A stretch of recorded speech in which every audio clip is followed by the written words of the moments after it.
أتى النبي صلى الله عليه وسلم رجل فقال يا رسول الله ما الموجبتان فقال من مات لا يشرك بالله شيئا دخل الجنة ومن مات يشرك بالله شيئا دخل النار. حدیث نمبر 7، اسے روایت کرنے والی امام مسلم، حدیث کے راوی جناب جابر بن عبداللہ الانصاری رضی اللہ تعالیٰ عنہ، وہ کہتے ہیں کہ نبی علیہ الصلوۃ والسلام کے پاس ایک آدمی آیا اور اس نے کہا یا رسول اللہ، اے اللہ کے رسول، مل موجبتانی،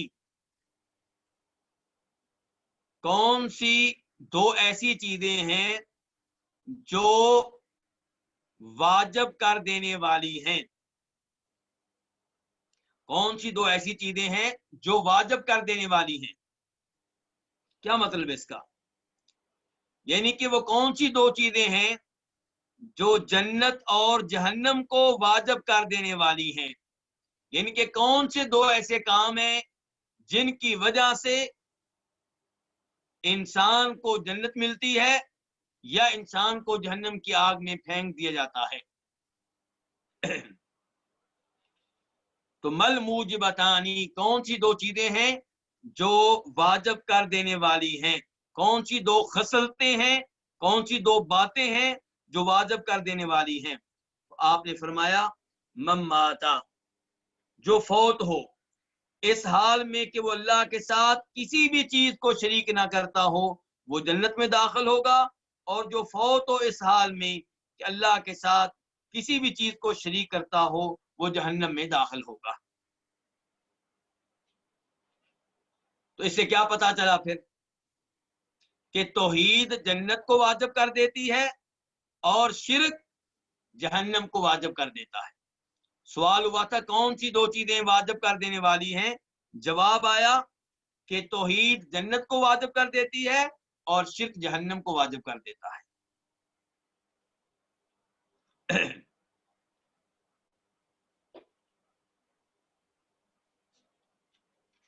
اس حدیث کا اور گزشتہ حدیث کا باب سے تعلق بالکل واضح ہے۔ باب کیا ہے کہ جو بھی توحید پہ فوت ہوگا جنت میں داخل ہوگا، اور ان احادیث سے یہی پتہ چل رہا ہے کہ جو توحید پہ فوت ہوگا وہ بالآخر جنت میں داخل ہوگا۔ جس نے اپنے آپ کو شرک سے بچا لیا، کفر سے بچا لیا، وہ بالآخر جنت میں چلا جائے گا۔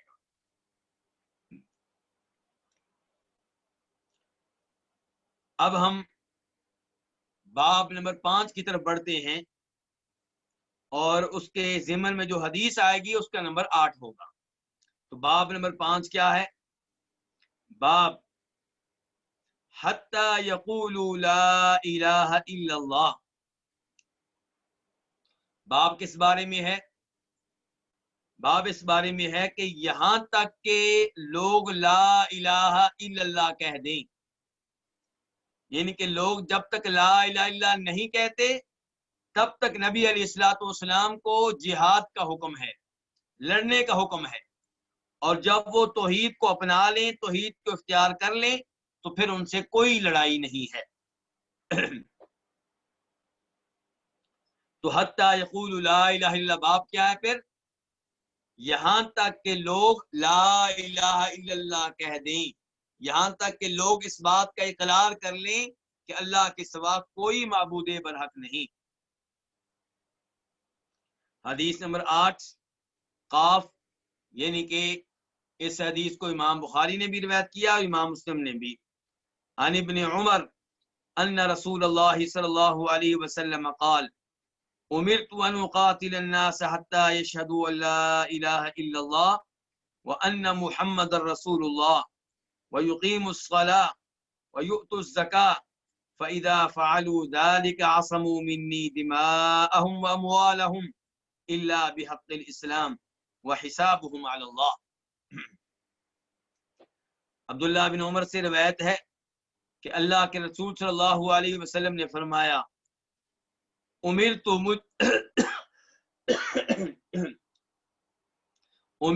مجھے حکم دیا گیا ہے